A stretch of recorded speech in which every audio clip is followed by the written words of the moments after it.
If you're thinking about signing up for your first half-distance Ironman, here are 12 things you need to know. If you're new to my videos, last year I finished my first half-distance Ironman and currently I'm training towards my second half-distance triathlon.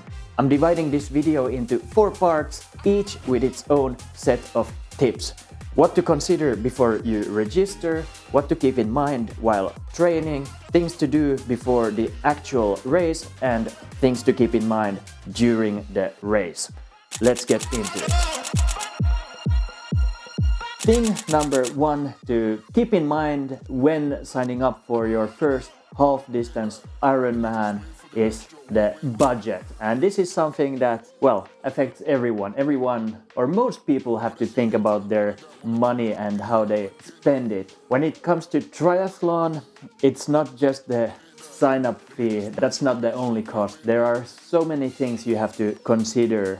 There's the training equipment, clothes you have, shoes you have, the bike. There are different subscriptions or services that you use, swimming pool, if you have a gym subscription, online subscriptions that you might need or want. Point is, there are many things that you have to take into consideration before you sign up for the race because it might be more expensive than you thought.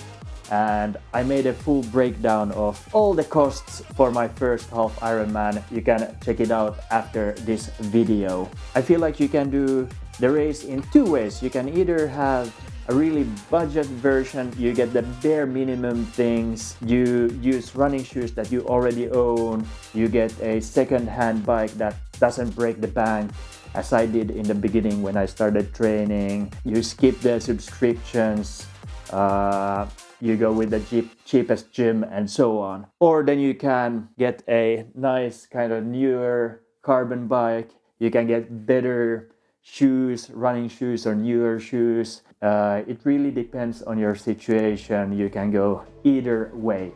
Now, the second point you have to take into consideration before signing up is the time commitment. When you start training, it will take a big chunk of your time from your week. Of course, this depends a little bit on your goal, which we will talk a little bit about soon, but most likely you will have a lot of training volume in your week. So that's just something to take into consideration. For instance, during weekdays, you might have 1 to 1.5 hour training sessions, and on weekends, you have even longer training sessions. So you really have to start prioritizing things at that point. For instance, me currently, I am training anywhere between 9 to 10 hours per week in total. So it requires a lot of planning. So that's one thing you have to be mindful of. And real quick, before we jump into the tips for your actual training, I would really appreciate if you enjoy content like this around triathlon and training, hit that subscribe button down below to join the journey. All right, let's get to the next point. Tip number 3, create a tangible and measurable goal. This is important because when you have a realistic goal that you know that you are able to achieve, it's of course good if it's also ambitious and challenging. When you have that goal, it gives you kind of a direction, a North Star for your whole training period. So then you have a tangible time or whatever else your goal might be. It doesn't have to be a set time, but yeah, it gives you a tangible thing to work towards, and then it's also very easy to measure your progress throughout. So now we know our starting point and you know your goal that you want to reach. Next, it's time to make a training plan. The training plan is important because it gives you a measurable way for you to track your progress. And when you kind of know where you are and know what you want to reach, and you create a plan beforehand, let's say like a weekly schedule or what volumes you want for certain weeks or what intensity you want for certain weeks, it takes all the thinking work, the guessing work away from training. You already know what you have to do, so it makes training a lot easier. Plus, when you have a plan, you have these kind of smaller goals that you know how to measure your progress. So when you have made a detailed plan, you can see how you're progressing towards your actual goal that you have. It's important to keep in mind that it should be adapted towards your own goal. So you shouldn't straight copy someone else's plan because their starting point, their end goal, and their life situation might be completely different to yours. So it's important to kind of consider all of those things and make a plan catered just for your needs. Tip number 5 is one which is very important and that I kind of neglected last year, but fortunately it didn't have any negative effects really on my training. And the tip is injury prevention. So while training, obviously your body is under a big load, a lot of effort is going into your training session, so it's also important to take care of your body. And this you can do in many ways. One thing that I really didn't think about last year was strength and mobility. So all kinds of, first of all, stretching after exercises, but more like active mobility exercises. And I did absolutely no strength training last year. This year, I started even before my training season. I started by going to the gym, so already now I have a good foundation. And bonus tip, it's also important to think about the gear and equipment you have. For instance, how your bike fits. If it's too big or too small, it can make your back hurt and weird places hurt. And same goes for shoes. If you have shoes that are not optimal for your foot and what kind of rest your foot needs or support your foot needs, it might make your knees hurt and so on. So that's also one thing to pay attention to. So the 6th thing to keep in mind is the mental side of things.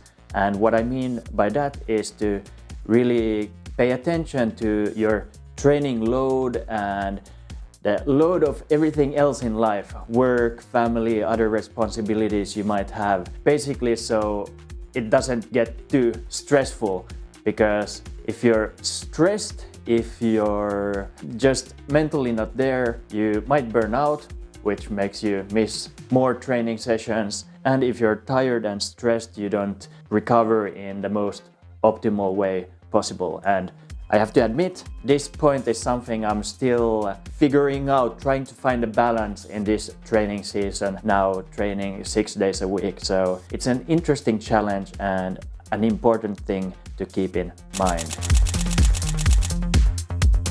All right, let's talk next about things you have to consider before the race. And let's start out with travel, point number 7.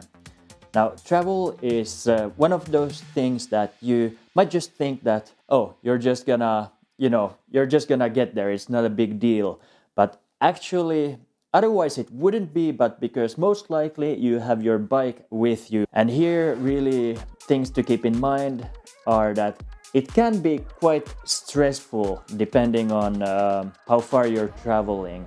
Before you travel, it's a good idea to get a kind of bike box to put your bike in, because then it ensures that the bike is protected.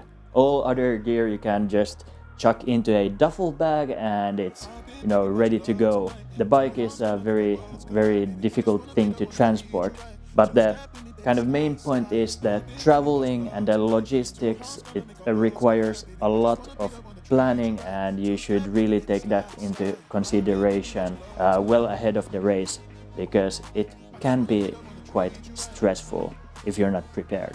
Now, point number 8 is something I think about very often in everything I do, and that's insurance. Personally, I'm a very risk-averse guy. I think about risk management in all aspects of life, believe it or not, like from smaller things in everyday life to bigger things.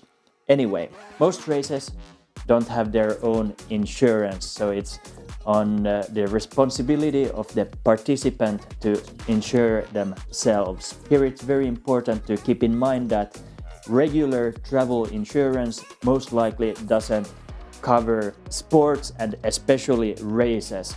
So most likely you will need a separate kind of insurance for your race. Why it's good to have insurance? It's quite obvious. If you're racing and you have, let's say, some sort of health complication, fall on the bike, you wreck yourself, you wreck your bike, then you're monetarily not so liable for at least most of the damages and expenses. And how I kind of managed the insurance situation is that the workplace where I work at, we have like a full insurance cover for sports and even races and even abroad.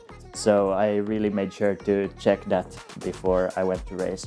Before you go to race or before you travel, it's important that you have the insurance certificate or at least policy number for the insurance. Then you're covered, then you're good to go. Point number 9 was something I was totally unaware of before my first race last year, and that was to have a valid triathlon license. The half Ironman that I did last year and the challenge Turku half distance triathlon I'm doing this year all require you to have a valid national triathlon license. Basically, this can be purchased separately, like from a separate website. And yeah, for some reason, that's just something you need to get before your race. For me, last year, I was unaware of it. It said somewhere in the rules that you have to get it, but I missed it. So I got an email maybe a week before that, hey, you don't have a license yet. You have to fix this quickly. First, I thought it was a scam, but actually it turned out not to be. So keep that in mind. Tip number 10.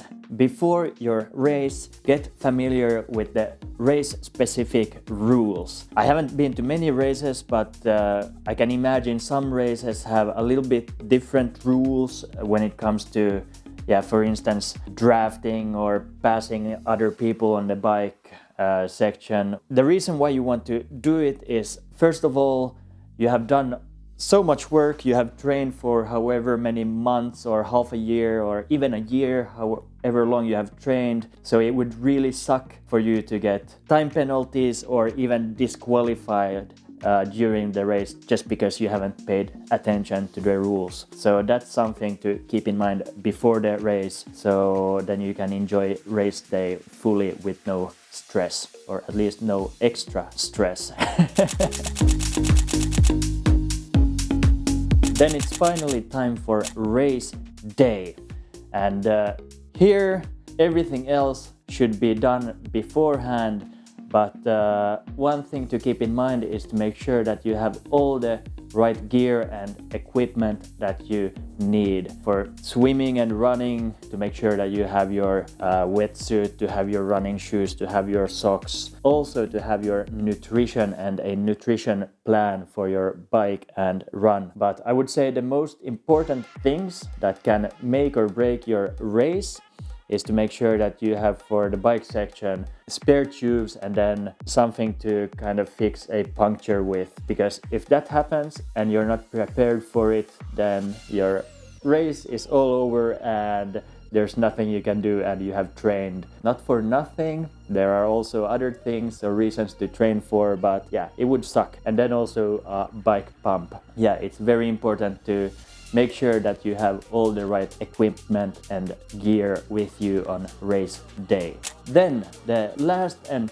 probably the most important tip is to make a race plan and then to stick to it. It's important to create a race plan for each of the segments, a target speed that you want to maintain or target effort, whatever it may be, because when you have made that plan and you have trained according to that plan, basically the race will take care of itself. You minimize the risk of any unexpected things or surprises.